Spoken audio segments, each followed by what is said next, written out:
esta crisis financiera internacional, como saben, no es una crisis aislada, digamos, no es la primera crisis que ocurre después de los años 1930. Digamos, hay que decirlo porque en muchos trabajos o en los medios, en la prensa, pareciera ser que después de 1930 nunca había pasado nada y de repente nos encontramos con una crisis enorme y no sabemos bien qué está pasando, parece que el capitalismo de vuelta se volvió loco y bueno, tenemos una nueva depresión. Digamos, haciendo un recuento de los años desde el 89 en adelante, uno podría decir que en la década del 80 tuvimos toda la crisis de América Latina, la década perdida. En 1989 tuvimos la crisis de Japón, en 1992 tuvimos una crisis fuerte en España, en 1994 tuvimos una crisis en México con el efecto tequila, en 1995 el efecto tequila de México tuvo un impacto enorme sobre América Latina, en 1997 tuvimos una crisis asiática bastante fuerte con contagio a otras regiones, en 1998 tuvimos la crisis rusa, en 1999 tuvimos una devaluación en Brasil con un contagio a toda América Latina. En el 2001 tuvimos una crisis en Argentina, también muy fuerte con el corralito, la especificación de depósitos, el default. En 2001 tuvimos además la crisis de los Estados Unidos de las .com, digamos, por mencionar algunas. Esto como contexto y como punto de partida. Realmente estamos en un mundo que es mucho más inestable de lo que todos quisiéramos. Hoy nos vamos a enfocar en una de las crisis, que es la crisis subprime americana. Este es un trabajo que he realizado junto a Peter Lewin, que es un economista americano, y que lo hemos publicado en el Quarterly Journal of Austrian Economics, tratando de mostrar de alguna manera la crisis subprime desde una lectura de la escuela austríaca. No vamos a tener tiempo para enfatizar toda la teoría económica austríaca respecto de los ciclos económicos o de esta crisis particular. De alguna manera asumimos que ustedes conocen la teoría austríaca del ciclo económico, que también la hemos presentado en alguna conferencia hace algunos días. La presentación va a tener estas 5 partes. Primero vamos a hablar de qué es la crisis subprime, tratando de mostrar algunos datos que nos ayuden a mostrar efectivamente qué es lo que pasó en Estados Unidos y cuál podría ser una causa para la crisis subprime. En segundo lugar vamos a analizar qué es lo que Hayek plantea como una posible solución a lo que denominamos la crisis subprime. Y lo que vamos a hacer es comparar esto que plantea Hayek respecto de lo que efectivamente está haciendo la Reserva Federal en materia de política monetaria y Obama en materia de política fiscal para salir de la crisis subprime. Luego, analizando esa estrategia de salida que de alguna manera está planteando la Reserva Federal con Ben Bernanke como presidente de la Reserva Federal, vamos a poder analizar un escenario futuro para los Estados Unidos. Cómo está la situación hoy y más aún sabiendo hace un par de días ganó Obama como presidente, que además ratificó a Bernanke dentro de su cargo y nos permite tener un contexto un poco más certero de las políticas económicas que se van a tomar, con lo cual vamos a poder analizar qué es lo que uno puede esperar para lo que viene. Y finalmente vamos a tratar de analizar si estamos dentro de una nueva burbuja. Hoy en día vivimos en lo que podríamos denominar el patrón dólar. Esto es, hace mucho tiempo tuvimos distintos sistemas monetarios y bancarios. Hoy vivimos en un patrón dólar. Cualquier banco central crea su propia moneda y esa moneda está basada en dólares. Entonces podríamos decir que el patrón que hoy caracteriza al mundo es el patrón dólar. Si el dólar es inestable, el mundo se vuelve inestable y entonces estamos viendo algunos fenómenos que nos sorprenden. O sea, hemos visto burbujas inmobiliarias no solo en Estados Unidos, sino también en distintos países de Estados Unidos, pero incluso aquí en Guatemala sorprende la cantidad de construcciones que se están llevando adelante.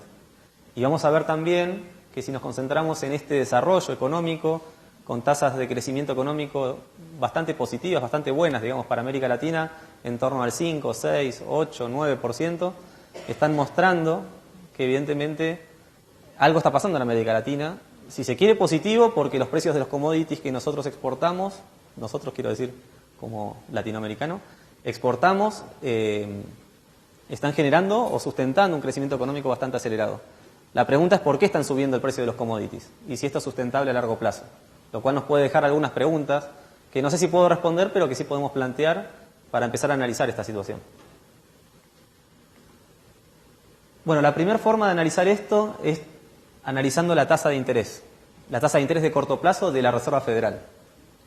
El primer punto para mencionar es que esta, como decía antes, no es una crisis aislada, pero ahora concentrándonos específicamente en los Estados Unidos, uno podría decir que hemos tenido, incluso antes de la crisis del 2001, la crisis SIP de la banca en 1987, con unos 1.600 bancos en problemas, rescatados por la Reserva Federal. O sea, también tenemos alguna crisis importante en los Estados Unidos. Pero digamos que a lo largo de toda la década del 90, ya con Alan Greenspan como presidente de la Reserva Federal, Alan Greenspan tomó una decisión, que es qué regla monetaria voy a tomar para practicar la política monetaria. Entonces, hay muchas alternativas. Hay un debate tradicional en los cursos de teoría monetaria que uno puede conocer, que es entre aquellos economistas que plantean una política discrecional y aquellos economistas que plantean reglas monetarias. Discrecionalidad significaría algo así como arbitrariedad. Según la situación en la que estamos, podríamos decir que el presidente de la Reserva Federal, junto al directorio de las distintas reservas federales de los distintos estados, plantea soluciones de política monetaria para cada situación. Eso da arbitrariedad, da una política monetaria que puede ser calificada de inestable y que muchas veces los críticos de la discrecionalidad sostienen que son las causas justamente de las crisis económicas. Como alternativa a esa discrecionalidad, algunos teóricos, y quizás el más reconocido es Milton Friedman, el nombre de este auditorio, ha propuesto una regla monetaria. Digamos, fijémonos, tratemos de estabilizar los precios, tratemos de fijar una regla que mantenga una política monetaria estable a lo largo del tiempo. Entonces, que la cantidad de dinero aumente en proporción al crecimiento económico. Si Milton Friedman, según estudios empíricos, sostenía que la economía americana crecía 3% al año, entonces la política monetaria tenía que crecer 3% al año para acompañar ese crecimiento económico. De esa manera, nosotros no vamos a ver caída de precios ni subida de precios, vamos a tener una economía con cierta estabilidad, que es algo positivo, si lo que queremos en definitiva es tener un contexto macroeconómico estable que permita que se desarrollen proyectos de inversión. Bueno, en este sentido Alan Greenspan no mantuvo la discrecionalidad de la política monetaria ni tampoco mantuvo la regla monetaria de Friedman. Lo que uno podría decir que caracteriza la política de Alan Greenspan a lo largo de todo este tiempo es lo que se denomina el inflation targeting. Esto es objetivos de inflación. Dicho en pocas palabras, lo que haría Alan Greenspan en materia de política monetaria es hagamos toda la política, expandamos el crédito todo lo necesario, sin problemas, mientras los precios no suban. Entonces yo tengo un objetivo de inflación, imagínense 2% al año. Un 2% al año de inflación no es problema. La gente se acostumbra, está bien, tiene su mínimo incentivo de distorsión de precios relativos, diría Hayek, pero para Alan Greenspan no es un gran problema. Una inflación del 2% está controlada, la gente se acostumbra, hay un aumento de salarios más o menos del 2% cada año, y entonces no estamos generando grandes problemas. Esto no sería tan nocivo. Y esto fue efectivamente lo que hizo Alan Greenspan. A lo largo de toda la década del 90, él practicó una política monetaria que podríamos calificar de agresiva, y sin embargo no hemos visto un impacto en los precios. Ahora, no hemos visto un impacto en los precios y sin embargo se estuvo gestando lo que vamos a denominar la crisis .com, la crisis de las .com, relacionadas con las burbujas con el Nasdaq y con aquellas acciones que cotizan en bolsa relacionadas con las empresas de temas de telecomunicaciones, de temas de internet. Digamos, las acciones de esas empresas subieron mucho y fueron surgiendo una burbuja que llamamos la burbuja del Nasdaq a lo largo de toda la década del 90. Entonces, de alguna manera, la política monetaria no iba a precios, pero sí iba a las acciones de las .com. O sea que la burbuja se gestó, pero nosotros no pudimos advertirlo. ¿Por qué no pudimos advertirlo? Bueno, porque la inflación se mide a través de una canasta de bienes y servicios. Se mide a través del índice de precios al consumidor o índice de precios mayoristas. Y bueno, cuando uno analiza la canasta de los Estados Unidos, como en cualquier otro país, uno tiene una cantidad de bienes, como puede ser la leche, el pan, los servicios públicos, luz, agua, gas, teléfono, puede tener el transporte público, una cantidad de bienes y servicios que podemos caracterizar como los fundamentales en cualquier sociedad. Ahora, esos precios subieron en torno al 2% y Alan Greenspan sentía que podía seguir sosteniendo una política monetaria agresiva. Mientras no vaya a precios no hay ningún problema. Bueno, uno podría decir, y este es un debate, están quienes dicen que Alan Greenspan era un maestro, y lo tratan en varios libros, y están quienes dicen que Alan Greenspan es culpable, que no solo gestionó la crisis del 2008, sino también la del 2001. Bueno, en este sentido yo estoy en esta última posición.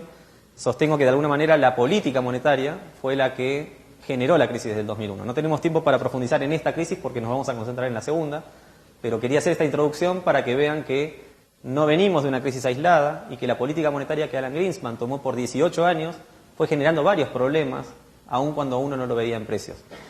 Esto también es relevante porque Milton Friedman en el año 2006, el mismo año en que lamentablemente falleció, escribió un artículo en la prensa americana, que después se tradujo en varios idiomas a la prensa de otros países, donde habló de Alan Greenspan y él decía, miren, yo toda la vida fui un economista que me opuse a la discrecionalidad.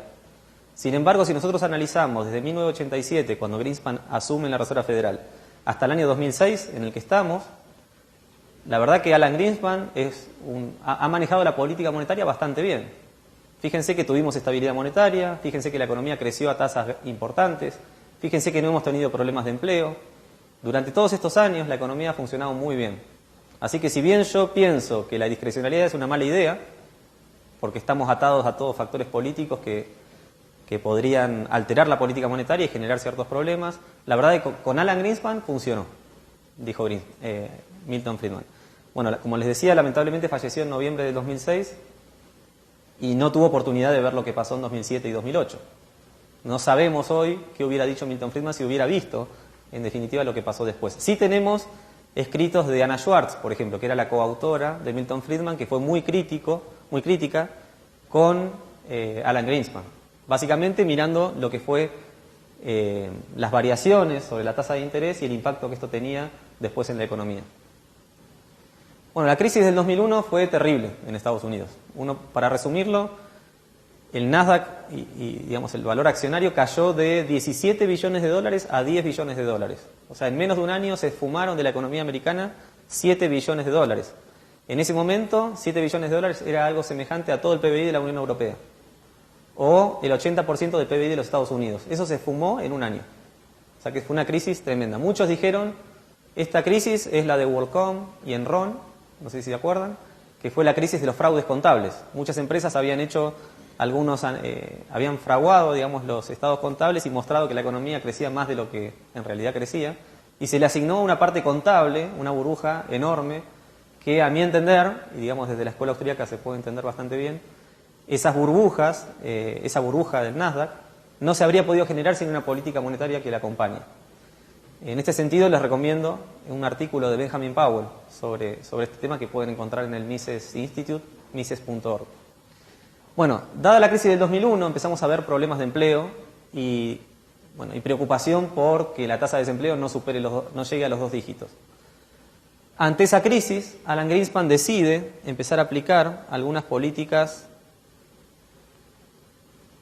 monetarias expansivas que fueron reduciendo la tasa de interés. Fíjense que estaba en el 6,5%, la fuimos bajando gradualmente hasta el 1,75% desde principios del 2001 hasta fines del 2001. Ahí es donde se empieza a gestar de alguna manera la burbuja inmobiliaria. Luego la tasa de interés siguió cayendo hasta el 1%, hasta mediados del 2004. Hay algunos trabajos empíricos que muestran que en este momento se genera la burbuja inmobiliaria. ¿Por qué? Bueno, porque una política de dinero fácil que hace reducir la tasa de interés permite, de alguna manera, que la gente tome hipotecas a tasas de interés bajas, digamos a tasas variables. ¿Una pregunta? ¿Sí? Bueno, esta es la tasa a la que la Fed le presta a los bancos. Claro, esta es la tasa de interés de corto plazo, que podríamos llamar tasa de interés de corto plazo, tasa de interés interbancaria o tasa de interés que controla la Reserva Federal. No la controla directamente, pero la estimula y la puede llevar a los niveles que desee. Entonces, aquí lo que vemos es que la bajó bastante fuerte y acompañado con una política de expansión del crédito. Si miramos, por ejemplo, M2, creció durante todos estos años en torno al 10% cada año. Ahora, esa expansión del crédito fue generando la posibilidad de que mucha gente que no tenía propiedades, hay un gran problema en Estados Unidos de vivienda, como hay problemas en Europa y en muchos países, de que las clases menos favorecidas no pueden hacerse de una vivienda. Entonces mucha gente encontró aquí la primera oportunidad de comprar viviendas. Créditos a 30 años, con tasas de interés muy bajas, permitían que mucha gente acceda al crédito. Entonces hubo una enorme demanda por comprar propiedades y entonces aparecieron enormes cantidades de constructoras fabricando, digamos, los nuevos departamentos, edificios, casas, para que la gente pueda, digamos, para satisfacer esa enorme demanda que se había estimulado con esta política monetaria. Después vamos a ver, hay un trabajo de John Taylor donde de alguna manera muestra cómo los permisos de construcción a lo largo de estos años fueron, digamos, creciendo a tasas altísimas. La expresión que se está utilizando mucho hoy en día entre economistas es que la tasa de interés se mantuvo baja por demasiado tiempo. Este es el too low, too long, que lo van a escuchar permanentemente. Y hay que decir también que durante este tiempo hemos tenido la tasa de interés negativa en términos reales. Esto sorprende a muchos. Dicen, ¿cómo puede ser una tasa de interés negativa? Bueno, lo que quieren decir los economistas cuando hablan que la tasa de interés es negativa en términos reales es que la tasa de interés nominal fijada por la Reserva Federal es menor que la tasa de inflación que tuvo Estados Unidos en ese periodo. Entonces, si yo tengo una cantidad de dinero y la deposito al banco y pasa un año y retiro mi dinero con el interés, si la inflación es mayor al interés, después del año yo puedo comprar menos cosas que las que compraba antes de depositar mi dinero en el banco. O sea que esto a su vez atenta contra el ahorro y nosotros entendemos que de alguna manera el ahorro es fundamental para un desarrollo económico sostenible de largo plazo, genuino. Bueno, ¿qué pasó? Como explica bien de alguna manera la teoría austríaca del ciclo económico, estas políticas inflacionarias o expansivas generan un aumento, con el tiempo generan un aumento de la tasa de inflación. Hay un anuncio de Alan Greenspan, de hecho, que sostiene que en este momento, a mediados del 2004, él advierte que la inflación empieza a crecer y que esto tenemos que controlarlo. E históricamente, siempre que la inflación aumenta, lo que hace la Reserva Federal es subir la tasa de interés. Y de hecho los austríacos tienen ese punto como el punto esencial de la teoría austríaca del ciclo económico. Cuando la tasa de interés baja, habilita que se lleven adelante muchos proyectos de inversión que sin esta reducción de la tasa de interés no se hubieran llevado adelante. Hay todo un proceso de mala inversión. Digamos, la cantidad de propiedades que se construyeron a lo largo de todos estos años fue una mala inversión. No fue un aumento de la demanda porque la gente quería más propiedades y punto. Fue una política expansiva de dinero fácil que hizo posible llevar adelante procesos de inversión que hagan posible muchísimas nuevas viviendas, pero que lamentablemente no es sustentable en el largo plazo. Y no es sustentable porque la tasa de interés en el 1% no lo vamos a poder mantener eternamente sin tener aumentos importantes de la inflación. Entonces ahí tuvimos varios anuncios sucesivos de Alan Greenspan con 17 subas consecutivas de 1/4 de punto. Esto es, él dice 25 puntos básicos, es 0,25% de la tasa de interés, 17 veces consecutivas para llevarla del 1% al 5,25%. A medida que la tasa de interés empezó a subir, empezamos a tener algunos problemas en el mercado de las viviendas, porque mucha gente tomaba créditos a tasa variable y empezaba a ver que uno de los componentes de la cuota que pagaban estaba determinado por la tasa de interés de la Reserva Federal. Entonces, si la tasa de interés subía, la cuota se hacía cada vez más grande. Como sus niveles de salarios no variaban, o no variaban tanto, tenían de alguna manera que decirle al banco, yo no puedo pagar. Entonces, mucha gente empieza a tener problemas con el pago de sus créditos, esas hipotecas se convierten en incobrables, y vemos que lo que era un problema de una burbuja inmobiliaria se convierte en una crisis bancaria, y si se quiere, en una crisis financiera. Aquí aparecen además problemas con aseguradoras, vemos que lo que podríamos haber llamado una crisis financiera se convierte en una crisis real.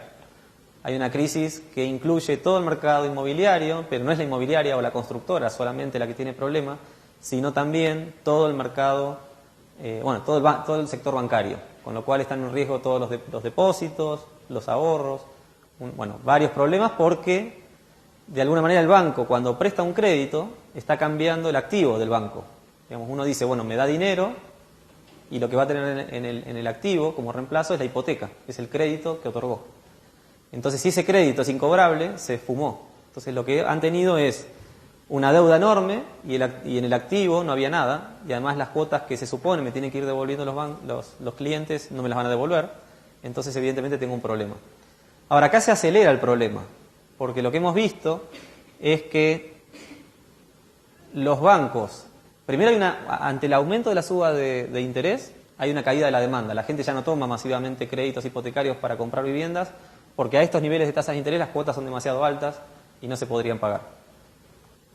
O sea que hay una caída de la demanda. Por otro lado, hay una expansión de la oferta. ¿Por qué? Porque los bancos, ante los créditos incobrables, ejecutan las propiedades, las familias no pueden pagar y las propiedades quedan en manos del banco. El banco, ¿qué hace con las propiedades? Las lanza al mercado masivamente para tratar de recuperar el capital que en algún momento prestaron. Entonces lanzan las propiedades al mercado y ante semejante lanzamiento de una oferta que se expande, digamos, los dos efectos, tanto la contracción de la demanda como la expansión de la oferta, hacen que el precio en el mercado inmobiliario caiga.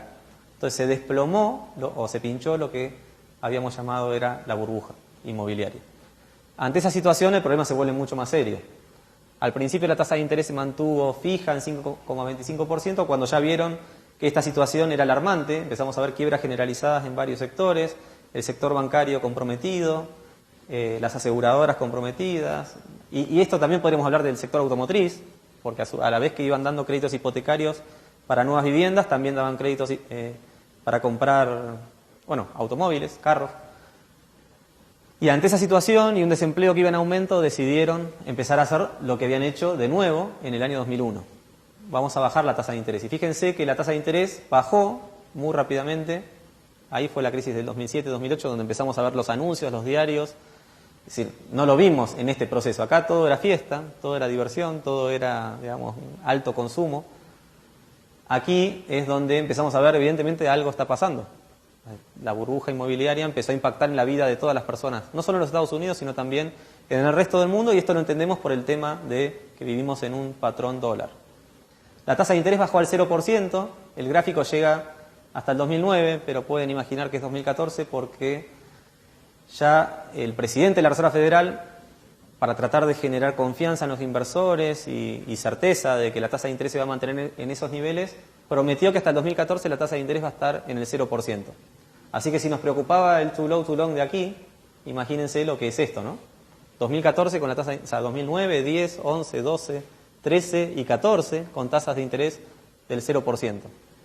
Hoy no vamos a tener tiempo de hacerlo, pero uno podría mirar esta burbuja, digamos, que se pinchó y todo el análisis económico que esto implica y compararlo con lo que pasó en Japón, donde hemos tenido lo mismo, una situación en la cual Japón tenía problemas económicos, decide bajar artificialmente la tasa de interés al 0%, la mantiene en esos niveles por muchos años y entra en lo que los keynesianos denominarían la trampa de liquidez. Una situación en la cual, por más que yo otorgue créditos, la gente no demanda esos créditos. Entonces no tengo forma a partir de la política monetaria de activar la demanda y de esa manera generar empleo y salir de la crisis. La política monetaria no es un buen instrumento en la situación de la trampa de liquidez para salir de la situación. Por eso se apunta también a la política fiscal y por eso Obama presiona al Congreso y a los republicanos para que acepten constantemente planes de gasto público, fiscal, para tratar de salir de esta situación. Este es el gráfico que les comentaba de John Taylor. Digamos, a la izquierda pueden ver la tasa de interés de corto plazo. Primero vamos a introducir a John Taylor.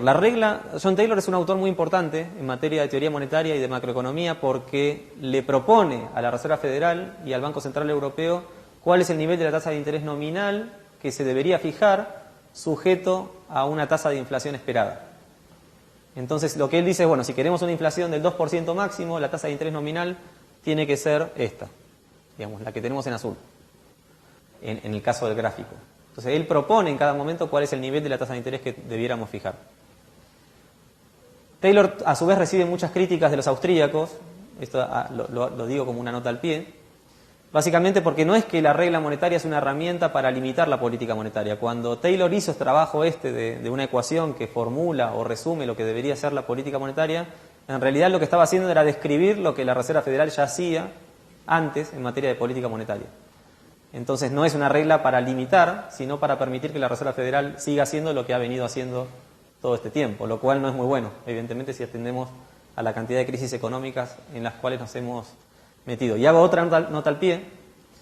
Hay un buen trabajo de Lawrence White, de George Selgin y un tercer autor que no recuerdo el nombre, que evalúan la Reserva Federal durante todo un siglo. Y ellos dicen, miren, el mundo era muy estable con el patrón oro.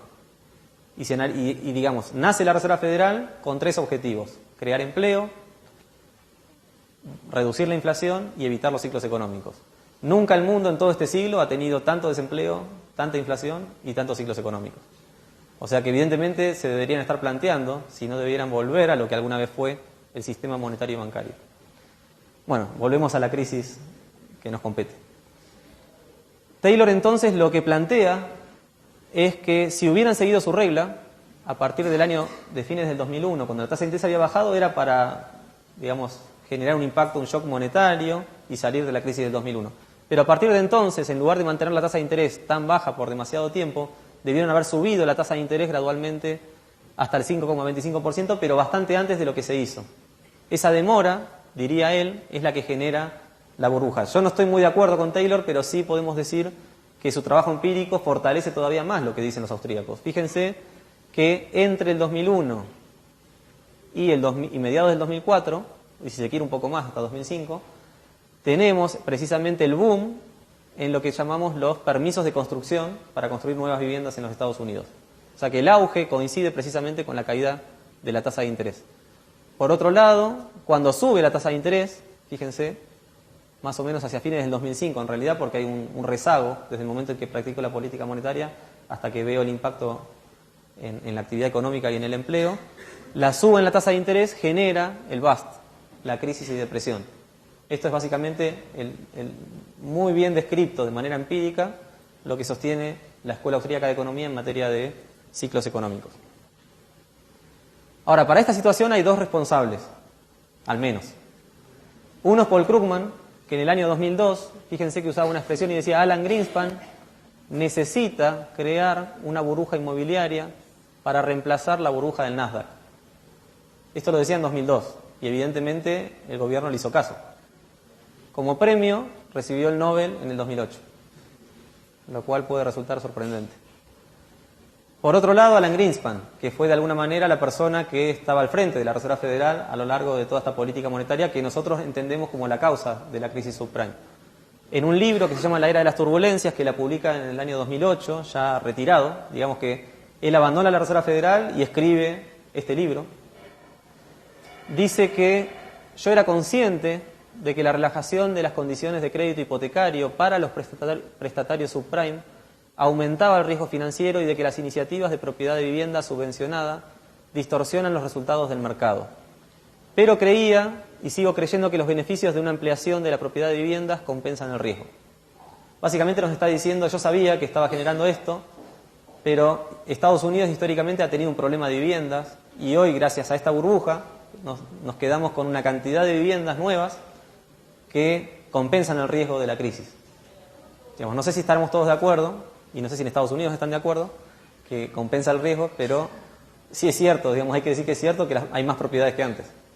Digamos, es el proceso que nos deja la mala inversión. Y no sé cuándo va a salir Estados Unidos de la crisis que generó Greenspan. Pero él sabía, de alguna manera, lo que estaba haciendo. Ahora, ¿qué quería decir Greenspan cuando dice que la relajación de las condiciones de crédito hipotecario para los prestatarios subprime aumenta el riesgo financiero? Esta relajación de las condiciones del crédito es lo que vamos a tratar ahora. Digamos, esto nos ayuda a entender de alguna manera cómo la política monetaria, la cantidad de dinero que se inyectó al mercado, se inyectó en un sentido, digamos, fue a la burbuja inmobiliaria. ¿Por qué? Tiene que haber algo más, además de la política monetaria, para entender por qué todo ese dinero se canalizó al mercado inmobiliario. Entonces nos vamos a meter con algunas regulaciones dentro del mercado laboral para entender por qué tuvimos el boom en ese mercado. En primer lugar, por la Federal Housing Administration. No sé si saben, pero cuando uno toma un crédito en un banco, en general el banco nos pide un requerimiento de que nosotros tengamos el 20-30% del dinero para comprar la propiedad. Entonces, me dan el crédito hipotecario, pero no me dan el 100% del dinero, me dan el 70%. Esto permite que uno pague el 30% y si después me ejecutan la propiedad, digamos, yo pierda el 30% del dinero de una propiedad, que es mucho dinero. Esto genera una garantía fundamental a la hora de otorgar créditos y que después la gente pague esos créditos. Bueno, hubo presiones del gobierno para que los bancos relajen estas garantías y las reduzcan al 3%. Ahora, imagínense el debate, ¿no?, que se puede generar en Estados Unidos o en cualquier país diciendo, miren, 20% es demasiado. ¿Por qué los bancos no se toman, digamos, no dan créditos un poco más amplios? Flexibilizamos estos requisitos, digamos, bien intencionadamente. Digamos, muchos gobiernos buscan con buenas intenciones ayudar a los pobres. Muchos con buenas intenciones dicen, la verdad que la gente con estas condiciones de créditos no pueden acceder a sus proyectos de inversión, no pueden acceder a una vivienda, relajemos los créditos. Y parece ser algo bueno. Y si además hay mucho dinero dando vueltas, parece viable, bienvenido. Bueno, fíjense cómo las políticas bien intencionadas muchas veces chocan con la realidad y terminamos en una situación que empeora en realidad la gente cuando se suponía que se la quería ayudar. En este caso los requerimientos se bajaron al 3% y esto hizo que la situación, bueno, muchas familias accedan a créditos, tuvieron una vivienda por 1 año, 2 años y luego la tuvieron que entregar al banco, habiendo pagado mucho dinero en concepto de cuotas, pero además habiendo quedado endeudados por el resto de sus vidas. Porque la casa va al banco, el banco la ejecuta, pero la diferencia entre el crédito que uno recibió y el dinero que el banco obtuvo es una deuda que permanece, digamos, en la familia por el resto de sus vidas. Así que muchas familias americanas van a quedar endeudadas por el resto de sus vidas y esto traduzcanlo a España, a Irlanda, a muchos otros lugares donde también tuvimos burbujas inmobiliarias que van a dejar endeudados de por vida a generaciones. Lo cual también se entiende por esa caída del precio inmobiliario. Si yo tengo una propiedad, imagínense que vale $200.000, entonces le pido al banco que me preste $190.000 que yo voy a pagar los $10.000 que faltan. Me dan el crédito, compro la propiedad en $200.000 y luego la propiedad cae enseguida, prácticamente a $120.000. Digamos, la caída del precio fue de $80.000. Yo tengo una casa de $120.000, pero el crédito que me dieron es de $190.000. Bueno, mucha gente no pudo pagar y se quedó con una deuda de $190.000, la casa además ya no la tiene. Enorme problema. Se los quería ayudar, ¿no? Se suponía. Bueno, por otro lado aparece la Community Reinvestment Act, que es la presión a los bancos para prestar dinero a las clases menos favorecidas. Todo de nuevo, con buenas intenciones. Tercero, la Department of Housing and Urban Development, que presionó a los bancos para que no rechacen demandas de hipoteca y así reducir los requisitos de ingresos. Este departamento, de alguna manera, es el que permite que un banco, si quiere abrir nuevas sucursales, por ejemplo en los Estados Unidos, tiene que tener la autorización de este departamento. Si uno rechaza los créditos a las clases menos favorecidas o de alguna manera rechaza las demandas de hipotecas, entonces después te impiden abrir nuevas sucursales o te pueden poner algunos obstáculos en la operatoria de los bancos. Entonces los bancos, digamos que se sumaron a esta gran fiesta de la Reserva Federal. Por otro lado, ya habrán escuchado hablar de Fannie Mae y Freddie Mac. Estas son instituciones que han estado en todos los diarios y permanecen todavía. Cuando alguien hace alguna referencia a la crisis subprime, hacen referencia a estas dos compañías. Estas dos compañías encima son privadas, entonces mucha gente dice, evidentemente el sector privado armó esta burbuja y miren lo que es el capitalismo.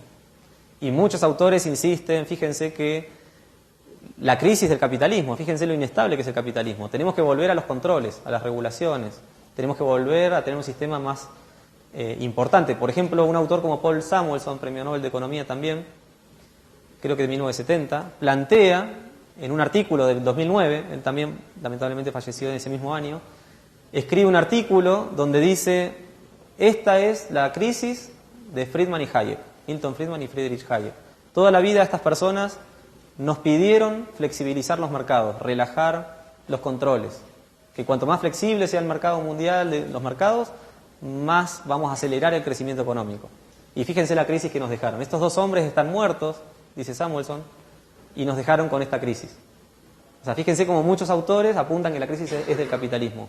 Nosotros estamos diciendo nada que ver. O sea, lo que estamos planteando es que esta crisis justamente no es del capitalismo y no hay sistema más controlado y regulado que el sistema financiero de los Estados Unidos, que el sistema financiero regulado por la Reserva Federal. Las tasas de interés las maneja el sector público, el sistema bancario lo regula el sector público, el Congreso además presiona a los bancos para que hagan y relajen las regulaciones y los requisitos para otorgar créditos. O sea, es una gran crisis del sector público. Bueno, este es un debate que queda abierto y que va a seguir abierto como sigue también el de la Gran Depresión de los años 30.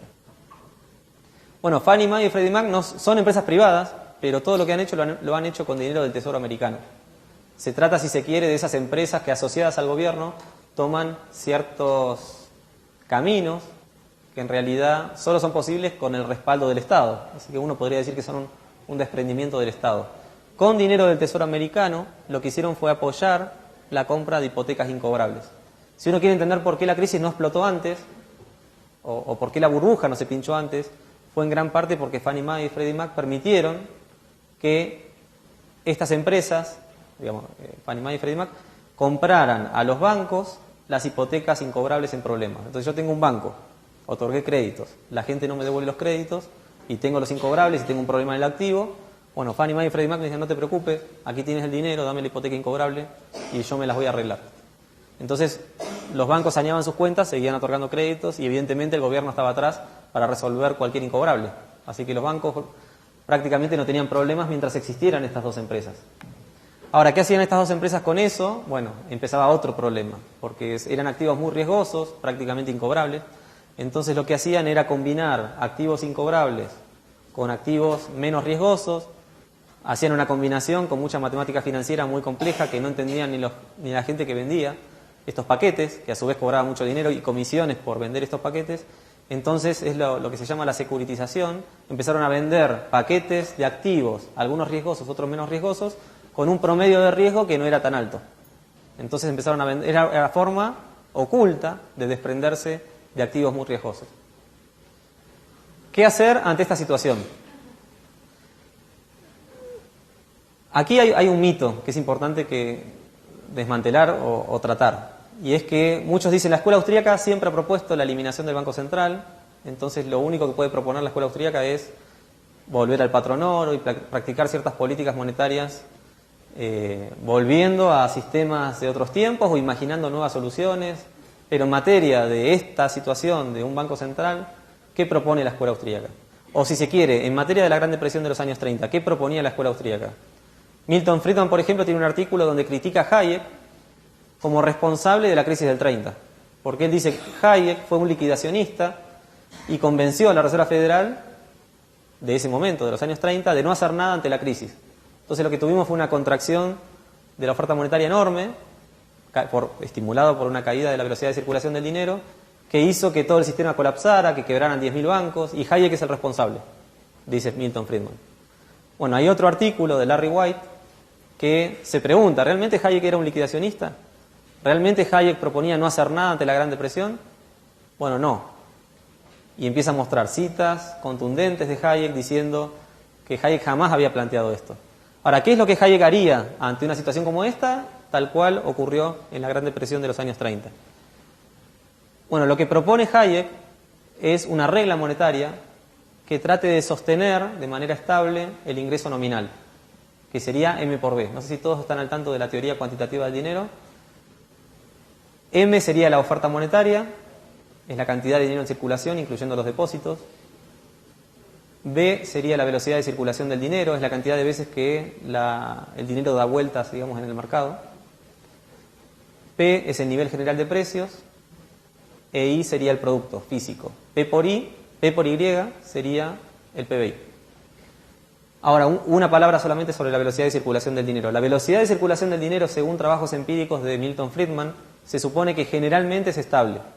Entonces, en algunos modelos, para hacer análisis económico típico del ceteris paribus, una herramienta muy útil, él dice, asumamos que la velocidad de circulación está constante, entonces un aumento de M me va a generar un aumento de P. Un aumento de la masa monetaria o de la oferta monetaria me va a generar un aumento de precios. Esto es algo que hoy se está discutiendo de nuevo, porque muchos economistas dan vuelta o malinterpretan lo que Milton Friedman decía. Entonces hasta cuestionan si la inflación realmente es una causa monetaria o no, viendo que Estados Unidos hoy inyecta dinero al mercado y esto no tiene un impacto inflacionario. Ya lo vamos a discutir más tarde. Entonces, ¿qué es lo que propone Hayek? Básicamente, mantener constante el ingreso nominal, que sería M por B. La mejor forma de entenderlo es comparar a Milton Friedman con Hayek, estas dos reglas monetarias, para tratar de entender qué es lo que plantean. Milton Friedman se propone, como decíamos antes, la estabilidad de los precios. Él quiere estabilidad de precios siempre, no quiere precios subiendo y no quiere precios bajando. Mientras que Hayek se plantea como objetivo estabilizar el ingreso nominal si lo que queremos es neutralizar los efectos de la política monetaria lo más posible. Entonces, imaginemos que crece el producto, la economía está creciendo, hay aumentos de productividad. ¿Qué plantea Milton Friedman? Bueno, expandamos M, expandamos la oferta monetaria. Si la producción crece y la oferta monetaria crece al mismo tiempo, los precios van a estar estables, asumiendo la velocidad de circulación constante, ¿no? Siempre ceteris paribus. ¿Qué plantea Hayek ante esta misma situación? Si la economía crece, lo que dice Hayek es dejemos que los precios caigan. O sea, que los precios caigan no sé por qué es algo malo. A Milton Friedman le preocupa, digamos, que los precios suban y que los precios caigan. Él los quiere estables. Pero la verdad es que si los precios caen, el salario real de la gente sube. Digamos, que los precios caigan hace que todos nosotros podamos comprar más cosas con el mismo dinero. Entonces, lo que importa no es tanto que el salario nominal esté subiendo, lo que importa es que el salario real aumente. Entonces, si con el mismo dinero podemos comprar más cosas, evidentemente estamos mejor, estamos creciendo, estamos aumentando los niveles de bienestar. Y esta es la cita que usa Hayek en su libro Precios y Producción, de 1931, donde plantea: el que no haya ningún peligro en que los precios caigan cuando la producción sube, ha sido subrayado una y otra vez, por ejemplo, por Marshall, Pearson, Lexis, Edgeworth, Taussig, Mises, Pigou, Robertson y Haberler. Básicamente está diciendo, todos los economistas anteriores a la Gran Depresión sabían que ante una situación como esta, donde la productividad aumenta, imagínense, no sé, la década del 90, hemos tenido lo que podríamos denominar la tercera revolución industrial, la era digital, mejoras en las telecomunicaciones. Este proceso donde la economía crece tan rápido, debería ser posible que los precios caigan, porque hay aumentos de productividad enormes. El ejemplo que siempre me gusta dar es, no sé, mi padre trabajaba en la parte contable de una empresa hace 30 años y eran 40 personas sumando y restando. Hoy en día las 40 personas son reemplazadas por una tabla de Excel que simplemente maneja muchísima más información sin error, evitando todos esos ajustes de revisar enormes cantidades de papeles, tratando de encontrar dónde está el problema que no me cierran los números. Hoy la tabla de Excel dejó 39 personas libres para hacer otras cosas más productivas que estar haciendo sumas y restas. Entonces, esos aumentos de productividad deberían reflejarse masivamente en todas las empresas en reducción de costos y caídas de precios, lo cual haría que la economía en términos reales se vaya desarrollando. No solo eso, economía, por ejemplo, en Estados Unidos entre 1880 y 1900 hemos tenido 20 años en las cuales los precios iban cayendo y la economía real iba creciendo. Creo que 50% fue el crecimiento de la economía de los Estados Unidos en esos 20 años con caídas de precios. O sea, es un mito pensar que la deflación hay que evitarla. Esto es algo que Milton Friedman ha dicho una y otra vez, es algo que los economistas repiten en todos los libros de texto, pero no siempre la deflación es mala. Digamos, al contrario. Si queremos un proceso de desarrollo genuino y sostenible en el tiempo, tenemos que ver los precios caer. Es algo que es necesario repetir una y otra vez y volver a discutirlo. Ahora, ¿qué pasa si los precios caen? Entonces, Milton Friedman dice expandemos M. No queremos precios cayendo. Necesitamos una política inflacionaria que evite que los precios caigan. Ahí es donde Hayek se pregunta, ¿por qué caen los precios? Antes de preguntarme qué voy a hacer. Y aquí es donde vamos a la última situación. ¿Qué pasa si la velocidad de circulación del dinero está cayendo? Si cae B, Milton Friedman dice expandamos M, de nuevo. ¿Qué dice Hayek? Lo mismo. Si la velocidad de circulación cae, para mantener el ingreso nominal constante, necesita aumentar M. Si ustedes recuerdan la teoría cuantitativa, la tenemos ahí arriba, el M por B. Si B cae y M aumenta, mantenemos el lado izquierdo de la ecuación estable. Y eso permite mantener el lado derecho de la ecuación también estable. Eso es lo que permite mantener lo más neutral posible el impacto de la política monetaria y la actividad económica sin distorsión de precios relativos y todo el resto de los problemas que estamos mencionando. Digamos que en este único punto, donde la velocidad de circulación cae, es donde hay un consenso entre Friedman y Hayek. Ahora, ¿qué es lo que hacen Obama y Bernanke para evitar o para salir de la situación en la que se metieron? Bueno, Ben Bernanke en el año 2002 dio una conferencia en referencia a Milton Friedman. Él era un economista muy prestigioso, todos dicen no tiene experiencia política. La verdad que Bernanke fue un académico de muchísimo prestigio, un experto en teoría monetaria. Artículos publicados en las revistas científicas más relevantes de todo el mundo. Y la mano derecha de Alan Greenspan también. Digamos, nadie mejor que él para manejar esta situación, además como un experto de lo que pasó en la crisis del 30. Tiene muchísimos artículos, libros escritos sobre lo que pasó en la Gran Depresión y sobre lo que se debió haber hecho en la Gran Depresión. Y esta cita creo que resume el libro y resume su posición sobre todos estos temas. Él dice: permítanme terminar mi conferencia abusando levemente de mi carácter de representante de la Reserva Federal. Quiero decirles a Milton Friedman y a Anna Schwartz, ellos dos habían escrito este libro sobre la historia monetaria de los Estados Unidos, en lo que respecta a la Gran Depresión, tienen razón, fue culpa nuestra, lo lamentamos mucho, pero gracias a ustedes no volveremos a hacerlo. Ahora, ¿qué decían Milton Friedman y Anna Schwartz en aquel libro sobre la historia monetaria de los Estados Unidos? Básicamente lo que decían es: no dejen que la velocidad de circulación caiga, que es lo que pasó entre 1929 y 1933, sin expandir la base monetaria para compensar la caída de la velocidad de circulación, porque eso va a hacer que la economía se sumerja en una depresión como la que tuvimos, con 10.000 bancos quebrados. Entonces, básicamente lo que está diciendo: si pasa lo mismo, yo voy a hacer lo que Milton Friedman dice que hay que hacer, que es expandir la oferta monetaria para evitar la contracción del crédito. Y concretamente podemos ver entre septiembre del 2008 y enero del 2009 que Estados Unidos duplicó la cantidad de dólares que hay en el mundo. O sea, pasamos de 850 billones de dólares, en inglés, o 850.000 millones de dólares, a alrededor de 1.700 billones de dólares en inglés. Digamos. Más que duplicaron la cantidad de dinero que hay en el mundo.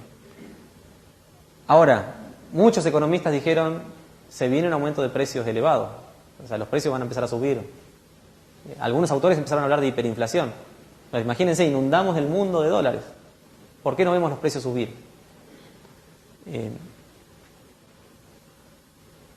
Fíjense esta imagen. O sea, ¿cuántos ceros hay? No sé, pero ya esta es una imagen de lo que muchísimos analistas empezaron a decir. Ante esta política monetaria no vamos a poder escaparle a un aumento de precios. Y sin embargo, desde el 2009 hasta el 2012, la inflación acumulada en 4 años fue del 7%. Esto es 2% de inflación promedio al año. O sea, no hubo inflación. El impacto inflacionario fue 0, o casi 0. ¿Qué hay que decir sobre esto? Que es lo que preocupa a muchos presidentes de bancos centrales. De muchas partes del mundo están diciendo: ven, la inflación no es monetaria. Nosotros no somos los responsables de las situaciones inflacionarias que vemos en tantos lugares. La culpa viene de los empresarios, viene de los costos, de los sindicatos, viene del aumento del precio de los petróleos, viene de factores estructurales, viene de muchos otros factores no monetarios. O sea que, de nuevo, hay que tratar de ganar la batalla y explicar que si nos excedemos con la política monetaria van a aumentar los precios. Ahora, 3 cosas hay que decir sobre por qué no vimos el impacto sobre precios. Primero, el efecto nunca es inmediato. Esto es algo que Milton Friedman ha insistido una y otra vez, y los austríacos también. Desde el momento en que aplicamos políticas monetarias expansivas hasta que vemos un impacto en la economía real o en precios, puede pasar 1 año y medio. O sea, puede pasar mucho tiempo. Eso en determinados periodos, puede pasar más. Hay un rezago de la política monetaria. O sea que, dicho de otra forma, que no hayamos visto todavía el impacto de la política monetaria no significa que no lo vamos a ver. Lo podemos ver muy pronto, todavía no lo estamos viendo. Segundo, no es lo mismo una economía deprimida con desempleo que una economía en crecimiento. Una economía normal, con un crecimiento constante, con una política monetaria como esta, con la velocidad de circulación constante, por ejemplo, nos llevaría a una inflación alarmante como la que muchos pronosticaron. El tema es que ceteris paribus no funciona para este caso particular. Tercero, debemos distinguir los agregados monetarios. No es lo mismo decir que la expansión de la base monetaria genera inflación que hacerlo con la oferta monetaria. La oferta monetaria incluiría el efecto multiplicador bancario. Ahora, este otro gráfico muestra la base monetaria y la oferta monetaria. Entonces, fíjense que la línea roja estaría mostrando la evolución de la base monetaria, M0, es uno de los agregados monetarios, la cantidad de billetes que hay en circulación, que recién mostrábamos solamente la parte inicial de los rojos. En realidad, este fue el Quantitative Easing 1, y en ese momento hemos tenido un impacto positivo en la economía, más allá de que no sabemos todavía qué va a pasar en el largo plazo. Aquí tenemos el Quantitative Easing 2 y ya viene el 3. O sea, son shocks monetarios que el Banco Central genera para tratar de reactivar la actividad económica. Bueno, la base monetaria evolucionó de esta manera y, sin embargo, la oferta monetaria, fíjense el impacto, es mucho menor. O sea, uno diría, bueno, pues si el efecto multiplicador, cuando yo deposito dinero en el banco y el banco opera con encajes y presta dinero a otros sectores, entonces al contrario, la oferta monetaria siempre es mayor que la base monetaria. Uno debería ver un efecto multiplicador haciendo que todo ese dinero físico que se introdujo al mercado generó una debacle o un aumento de precios impresionante. Bueno, no. Si queremos explicar por qué la oferta monetaria evolucionó de manera mucho más constante, lo que podemos analizar es la velocidad de circulación del dinero, que se desplomó, como ocurrió también en la crisis del 30. Fíjense, bueno, lo que es la evolución. Si queremos entender por qué la base monetaria no generó un impacto en los precios, es porque la velocidad de circulación del dinero amortiguó el efecto. Para decirlo de otra manera, todo el dinero que el Banco Central, la Reserva Federal, expandió fue dinero que fue a los bancos. Los bancos, ante una situación de pánico y posibilidad de que la gente vaya a buscar su dinero, se quedó con el dinero. Y además la Reserva Federal les pagó a los bancos una tasa de interés para que mantengan su dinero depositado en la Reserva Federal. O sea, todo el dinero que se inyectó y que vimos en el gráfico existe realmente, pero no está circulando en el mercado, está en manos de los bancos. Y hasta que no lo veamos en el mercado circulando, los precios no van a subir. Que no haya pasado hasta ahora no significa que no vaya a pasar en el futuro, y es el gran problema. Hay riesgo de inflación bastante fuerte en el futuro para los Estados Unidos. Ahora, ¿hizo Bernanke lo que sugerían Milton Friedman y Friedrich Hayek? Es la gran pregunta. Porque vimos en términos teóricos que Friedman y Hayek había un consenso en que había que expandir el crédito cuando cae la velocidad de circulación. Recién vimos primero que la velocidad de circulación cayó también porque la Reserva Federal alimentó esa caída de la velocidad de circulación al pagarles una tasa de interés para que mantengan el dinero en el sistema de la banca central. O sea que es un primer punto. Pero después podemos decir que hay excesos cuantitativos y cualitativos en la Reserva Federal que son únicos en la historia monetaria de Estados Unidos. Primero cuantitativos porque la cantidad de dinero que expandieron en materia de M1 y M2 es mucho mayor de lo que el mercado necesitaba. Segundo, es cualitativo, porque la Reserva Federal expandió la base monetaria comprando deuda privada de alto riesgo en lugar de comprar deuda del gobierno, y ahora tiene una cartera de activos cuyo valor y liquidez desconoce y que le será difícil revender en cuanto comience a aumentar la velocidad de circulación del dinero. Dicho en otras palabras, el problema es cualitativo porque lo que hizo la Reserva Federal de comprar acciones de automotrices, de bancos como Citibank, como General Motors, para evitar que las compren los chinos, digamos por razones nacionalistas si se quiere, habrá que ver por qué, es un rol que la Reserva Federal jamás debió haber jugado. El estatuto de la Reserva Federal no habilita que la Reserva Federal haga cosas como estas. O sea que cambió completamente el perfil y las funciones que uno le da al Banco Central.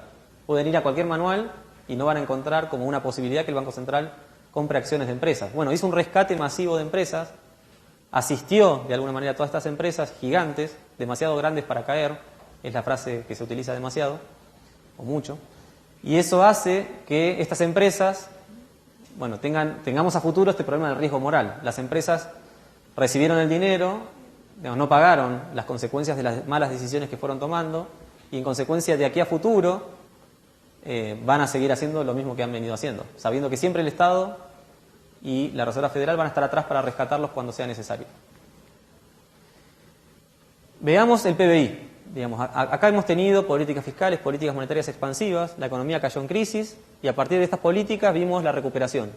Fíjense que, no sé, en 2012 tenemos el PBI en los mismos niveles que en el 2008. Podríamos decir la economía se recuperó, cayó en crisis y muy levemente se recuperó. Estamos ahí arriba ahora. Ahora, para que esta recuperación suave, fíjense cómo cayó rápido y luego la recuperación fue muy lenta y llevó mucho tiempo. Y esa recuperación está sostenida sobre una expansión masiva de crédito y está sostenida sobre estímulos fiscales de 800.000 millones de dólares primero que le aprobó el gobierno, pero otros adicionales también, que de alguna manera sostienen a la economía creando empleo artificial o improductivo y haciendo que la economía, al menos hasta ahora, no muestre desempleo del 20%.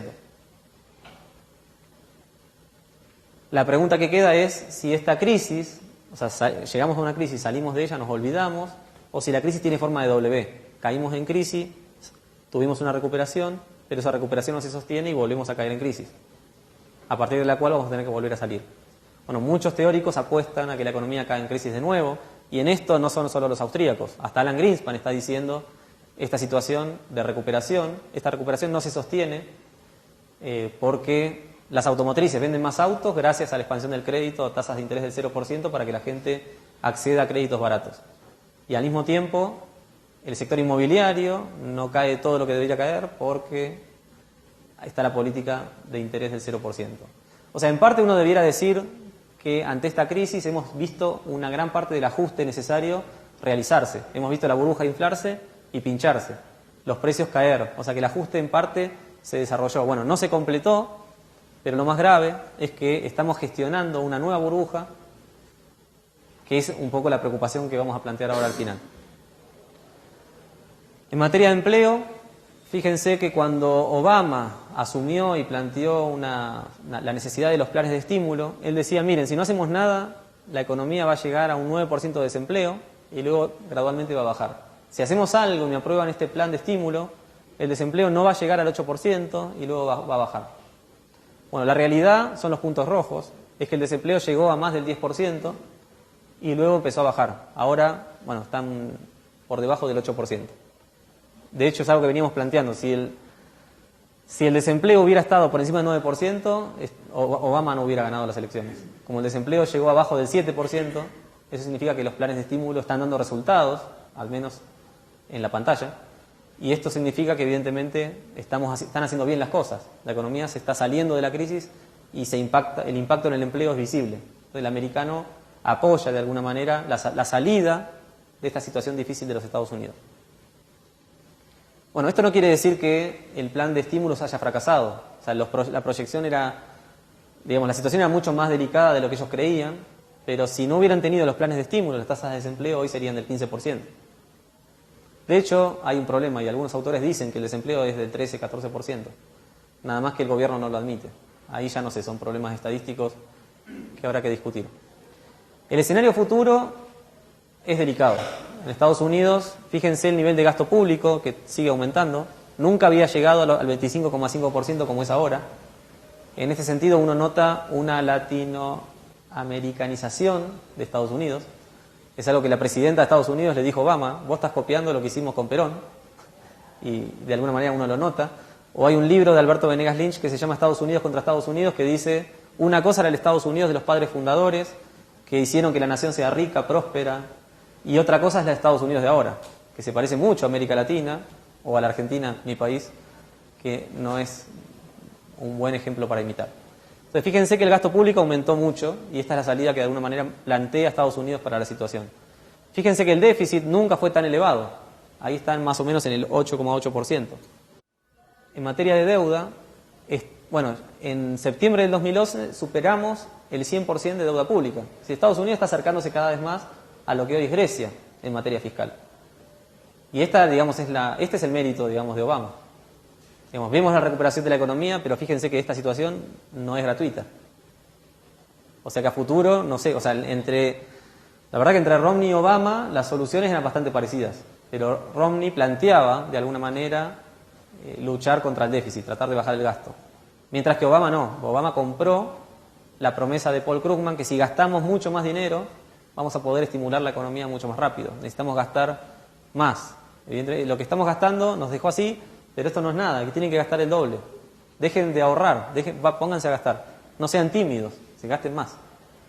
Es lo que plantea Paul Krugman en todos sus libros y columnas de diarios. Bueno, este es el debate entre Obama y Romney. Hay mucho que decir sobre el debate, no sé si lo han visto. Sabemos ahora que ganó Obama, sabemos que el plan, a mi juicio, va a ser más gasto, más déficit, para tratar de fortalecer la salida de la crisis.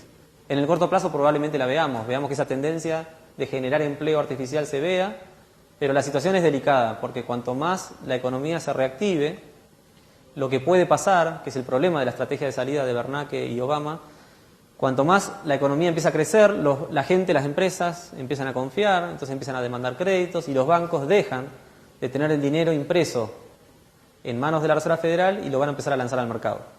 Entonces vamos a ver un impacto inflacionario. Si vemos un impacto inflacionario y vemos que los precios suben, el problema que aparece ahora es los precios están subiendo, tenemos que subir la tasa de interés, lo que pasó cuando se pinchó la burbuja inmobiliaria. Si suben la tasa de interés, la recuperación de Estados Unidos cambia la tendencia, vemos que la gente invierte menos, vemos que la generación de empleo desaparece, vemos que la tasa de desempleo sube y volvemos a empezar. O sea, el mundo cíclico del cual estamos viviendo es una constante que vamos a seguir viendo seguramente. Bueno, este gráfico intenta mostrar las diferencias entre Obama y Romney. Ahí señalé la parte del desequilibrio presupuestario. Para Romney, el equilibrio venía en 2020, fíjense, no es la preocupación de ahora. Fíjense con esto que Romney tampoco era una solución, ninguno de los dos estaba planteando una propuesta seria de cambiar el rumbo. El único que lo hacía era Ron Paul, pero lamentablemente perdió. Entonces ahora lo que tenemos es diferencias mínimas y digamos que a Obama no le preocupa para nada el déficit fiscal, o le va a preocupar cuando ya se le escape de las manos, pero no hay preocupación por este problema. Es como, o sea, si tengo un problema y no lo voy a resolver, ese problema va a crecer, digamos. ¿Cuál es la próxima burbuja? Tuvimos la burbuja inmobiliaria y vemos que ahora Estados Unidos practica políticas monetarias expansivas. Vemos que el mundo, China, practica políticas monetarias expansivas. Empieza una guerra de divisas entre China y Estados Unidos. Bernanke le está diciendo a China, dejen que nosotros expandamos el crédito, pero ustedes no hagan lo mismo, porque queremos que ustedes dejen revaluar el tipo de cambio y entonces nosotros ganamos competitividad y dejamos de tener déficits en la balanza comercial tan elevados. Bueno, es un debate, China no lo acepta y mantienen su constante política de devaluación para mantener el tipo de cambio alto y seguir exportando. Bueno, es una guerra de divisas que va a seguir, pero toda esta expansión del crédito que vemos en el Banco Central de los Estados Unidos, en el Banco Central Europeo, en el Banco Central de China, en el Banco Central de Japón y en todo el mundo, porque todos los bancos centrales del mundo están expandiendo el crédito al mismo tiempo, porque si tú no expandes cuando el resto expande, tu moneda se revalúa. Esto quiere decir que los salarios en dólares de tus trabajadores suben y que eres menos competitivo, y entonces, si el salario real de los guatemaltecos sube mucho, ustedes van a empezar a importar cosas en vez de producirlas adentro, y muchas de sus empresas van a empezar a cerrar. Entonces, dejar revaluar la moneda puede ser un problema en términos de corto plazo.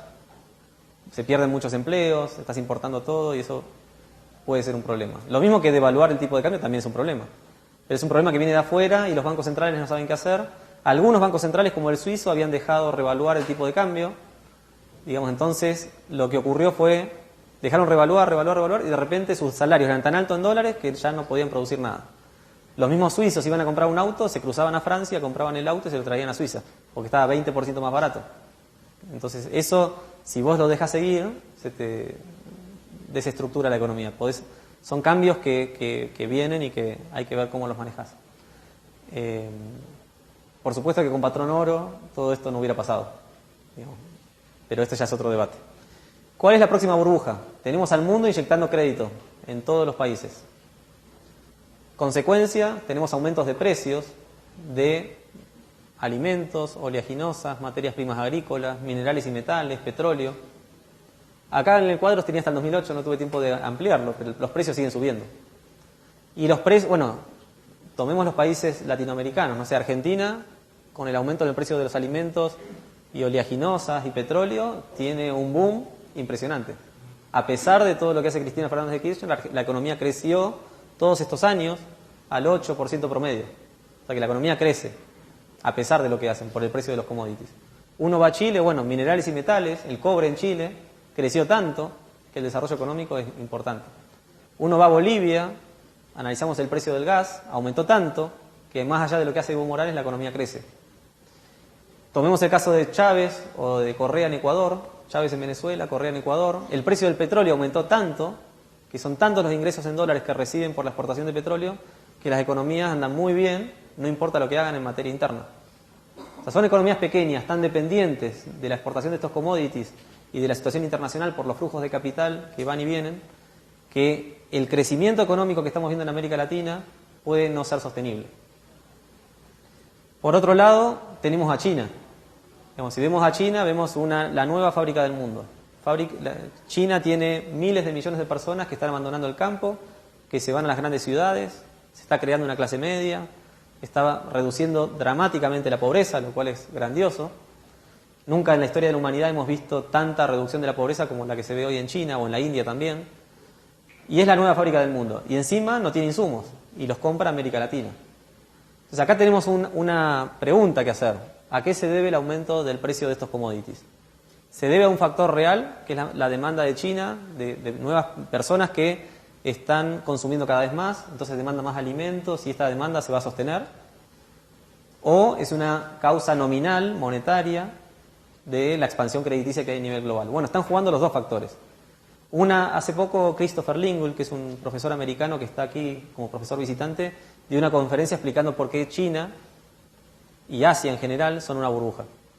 Y eso compromete al mundo entero, porque hoy la locomotora que está arrastrando al mundo, evitando que las cosas sean peor en Europa y en Estados Unidos, y arrastrando a América Latina y a África con tasas de crecimiento importantes, son por la locomotora China e India. Si ellos siguen creciendo fuerte, todos vamos atrás de ellos. Si ese crecimiento desaparece, ya no hay razones para entender que el mundo siga creciendo. Entonces es importante. Bueno, él plantea, China y Asia son una burbuja. Y depende mucho de la política monetaria de China, de Estados Unidos, de que se sigan inyectando dólares, lo cual no va a pasar. O sea, en algún momento vimos que Estados Unidos va a subir las tasas de interés. Cuando suban las tasas de interés, los capitales van a ir atraídos por esa tasa de interés, van a dejar el mundo, van a dejar América Latina y se van a concentrar de nuevo en Estados Unidos. Entonces ahí vamos a tener un problema por resolver.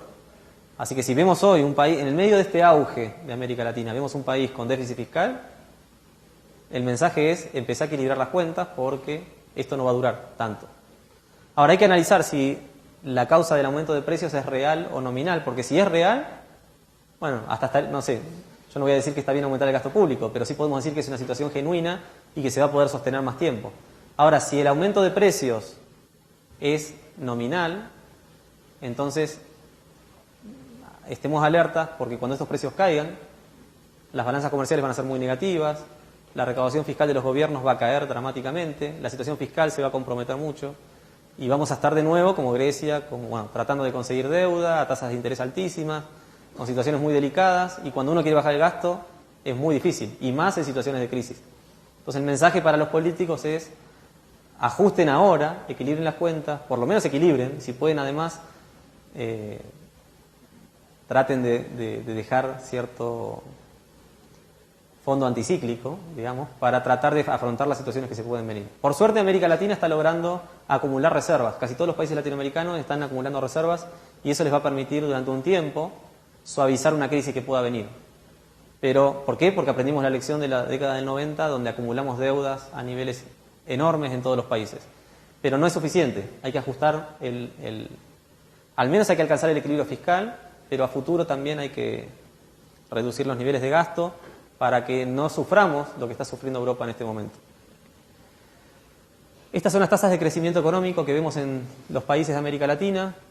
Lamentablemente no tengo Guatemala aquí, pero ustedes son datos que conocen.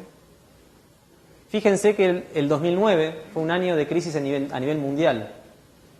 Y fíjense que, la recesión de América Latina fue del 2,1%, pero el mundo entero estuvo en recesión. Y si uno mira cómo se movieron los precios de los commodities en 2009, cuando apareció la crisis de 2008-2009, los precios de los commodities también se bajaron.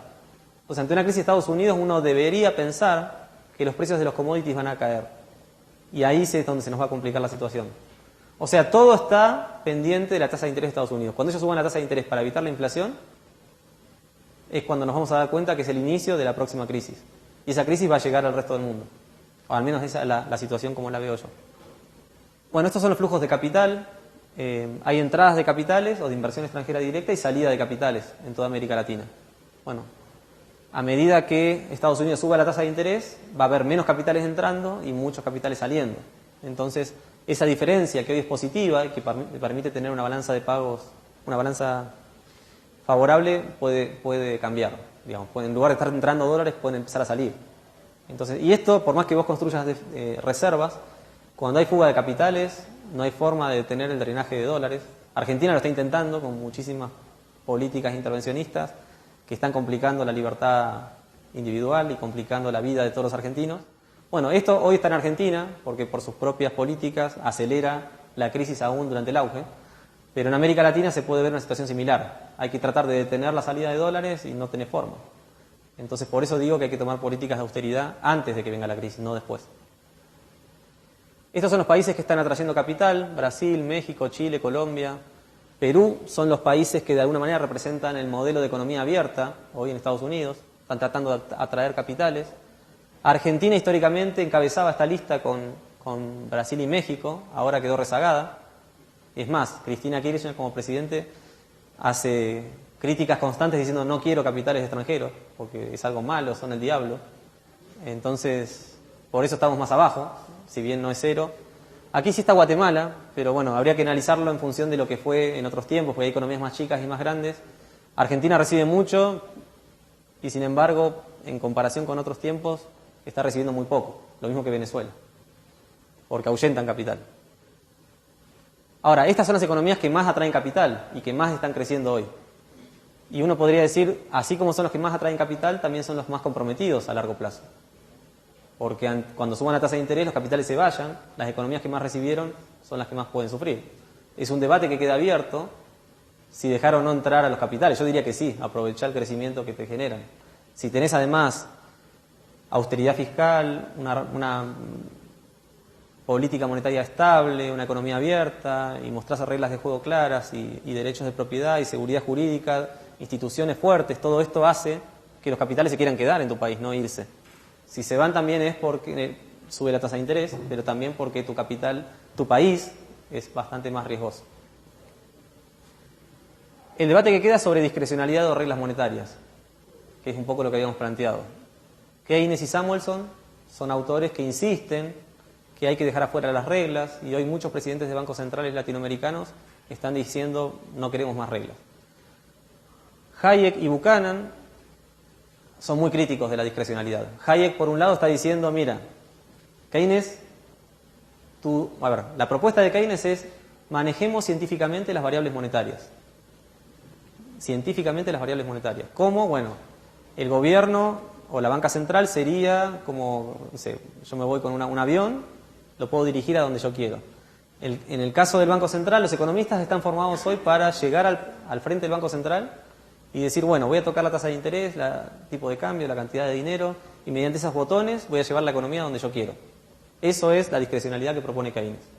Hayek le está diciendo, mira, el precio, la tasa de interés, el tipo de cambio son variables que deberían ser definidas por el mercado. No podés saber vos de antemano cuáles son esos precios si no dejás que se generen por el propio mercado. Entonces hay un problema de conocimiento. El Banco Central no puede saber nunca cuál es el nivel adecuado de la cantidad de dinero que necesita el mercado, la tasa de interés, el tipo de cambio. Entonces abandonás esa idea porque va a terminar mal, que es un poco lo que estamos viendo. Buchanan hace otro punto. Dice, aún asumiendo, Buchanan no sé si lo conocen, es premio Nobel y doctor honoris causa de esta universidad. Hay un centro también de Public Choice en honor a Buchanan en esta universidad. Lo que plantea Buchanan es, aún si tuvieras todo ese conocimiento, no hay razones para esperar que vos apliques esas políticas monetarias que se supone que debieras aplicar. ¿Por qué? Porque hay incentivos opuestos al bien común. Digamos, en economía nosotros enseñamos que todas las personas buscan siempre su propio bienestar.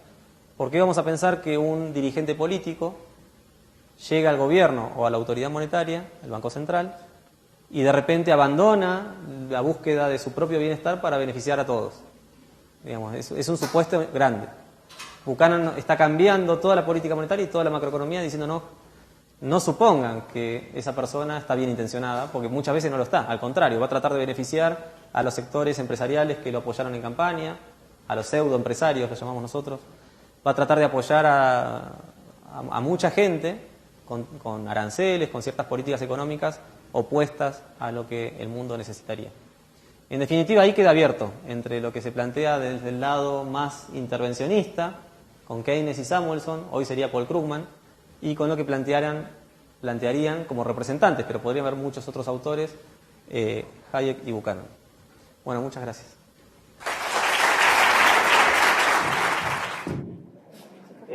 Digamos, cuando se llega al problema de la trampa de liquidez, si no se aplica una política fiscal, ¿cómo se desarrollaría la economía dejándola naturalmente, sin intervención?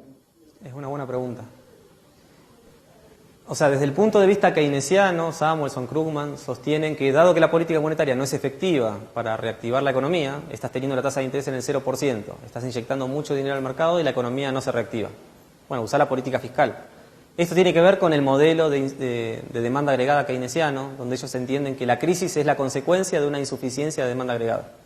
Entonces, con políticas fiscales y aumento del gasto público, estarías compensando la caída del consumo y la inversión, y entonces estimularías la economía y, bueno, saldrías de la economía a partir de las políticas de gasto.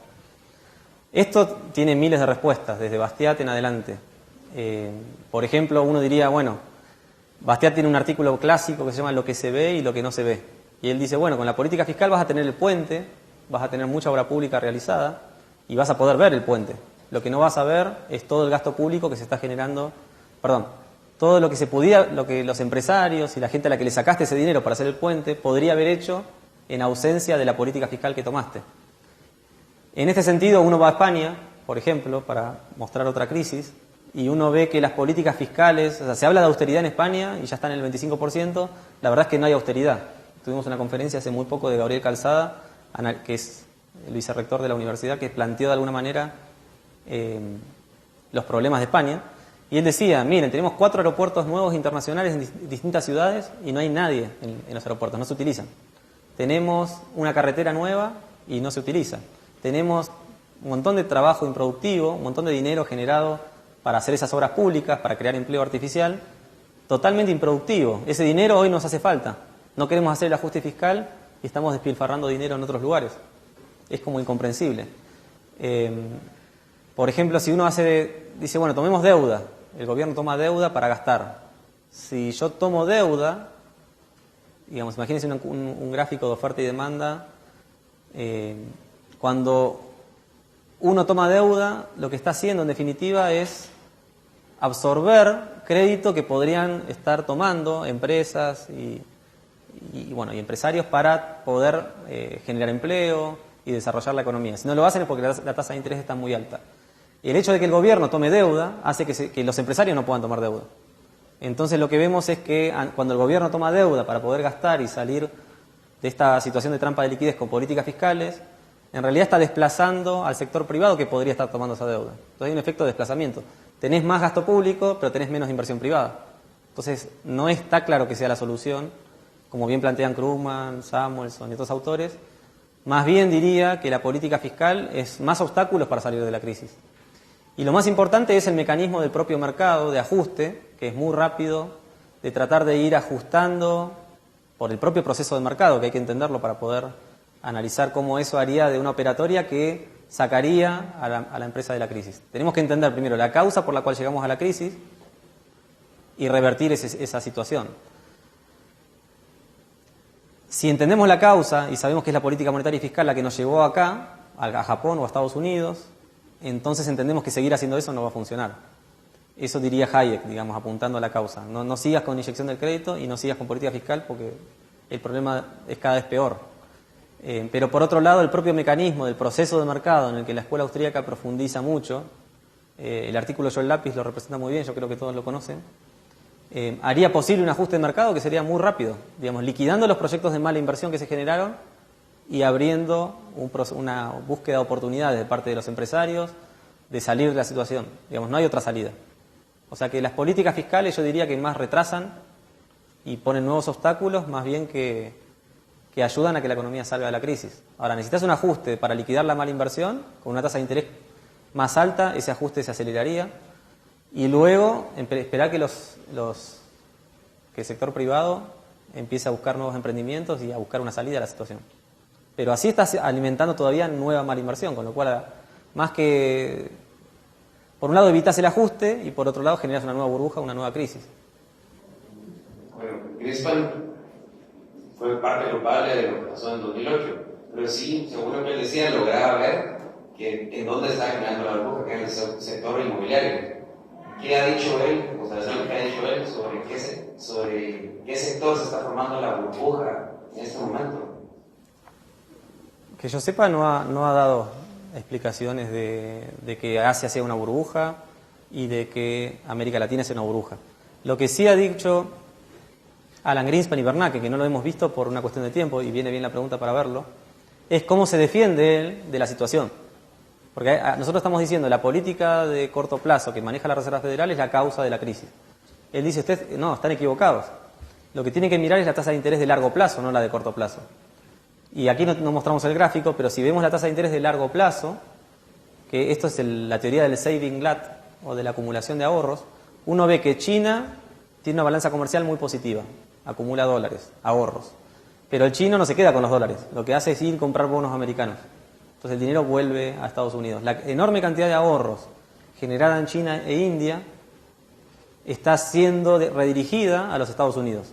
Entonces lo que diría Greenspan y Bernanke es: ese auge en la burbuja inmobiliaria que vos decís no está causado por la tasa de interés de corto plazo, está causada en una caída de la tasa de interés de largo plazo, lo cual es consistente con una acumulación de ahorros a nivel global, más que nada en China y en la India. Y esa explicación tiene muchos problemas, es otra conferencia, digamos. Pero uno de ellos es, está bien, vos me estás explicando por qué tuvimos un auge, por la caída de la tasa de interés de largo plazo. Ahora, ¿por qué, si la tasa de interés sigue baja, tuviste toda la debacle de la burbuja inmobiliaria? La única tasa de interés que subió fue la de corto plazo que manejás vos. No tuvimos una tasa de interés de largo plazo, o sea, la acumulación de ahorros sigue ahí. ¿Cómo sustentás, cómo explicás que se revierte el ciclo? No tiene respuesta, por ahora. Ese es el argumento que a mí más me gusta destacar en contra, digamos, de Greenspan y Bernanke. Pero respecto del futuro y qué viene a pasar ahora, no he escuchado, tampoco lo sigo tanto ahora a Greenspan, que ya dejó de ser presidente de la Reserva Federal. Sí, Bernanke ya dejó atrás el tema y está muy preocupado por Estados Unidos. El resto del mundo es otro problema y está esta guerra de divisas. Bernanke le está pidiendo a China: no devalúes tu moneda constantemente porque el mundo va a ser más inflacionario y vamos a tener problemas, pero él sí lo hace. Entonces, con toda naturalidad, el Banco Central chino hace lo mismo. O sea, es una guerra, digamos, entre ellos dos, entre estos dos países, y son los dos países más importantes del mundo, así que es un problema a nivel global también.